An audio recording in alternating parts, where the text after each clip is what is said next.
As many of you know, I've moved house. This is the start of 2013 and I've managed to find a way to grow dahlias. This is where I'm going to be propagating. This is where I work. It's Abercorn Garden Centre, and along here is some ex-show conservatories, and then this one here is where I'm going to be propagating for 2013. So I've got somewhere to propagate them. I've got the garden that I had last year. Although I've moved house, I'm allowed to use the plot for one more season, and then we'll have to worry about where we go from there. But things move on.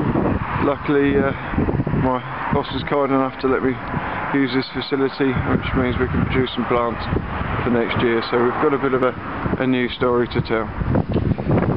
It's all going to be a bit ad hoc. I'm not going to build any great structures or benches in here, because these conservatories themselves aren't really planned to be here for much more than the next year.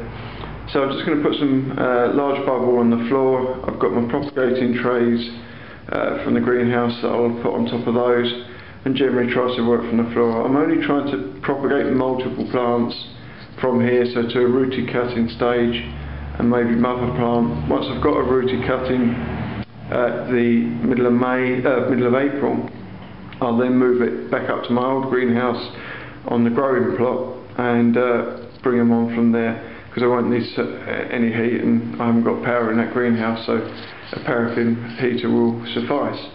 We're now actually the 5th of February, about a month later than I'd like to be starting tubers off, but we've got a challenge. At least I can start some off, I can propagate, and I can grow for another year.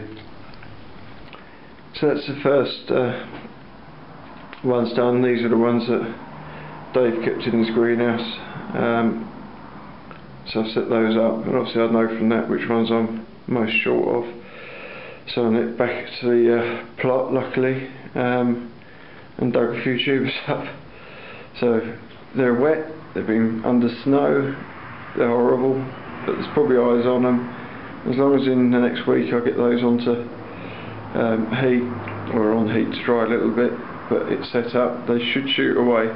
How long they carry on growing for is sometimes a little bit different.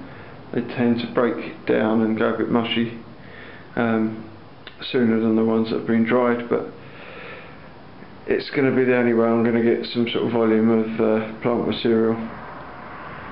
So we'll see what happens. Right, so that's those set up. That's about 15 mushroom trays of tubers in the 4 propagating trays. Those ones I've bridged over, and 3 more over there. It's about 8:30 in the evening. I've just finished it off the day after.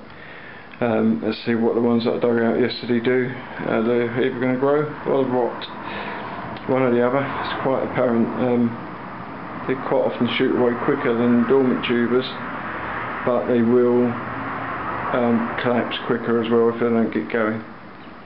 So that's done. Let's see and hope we can produce what we need to. Bit strange working off the floor, but as this is a sort of 1 year only job in here, I don't really want to go to the expense and effort of building staging, so off the floor it will be. See what happens.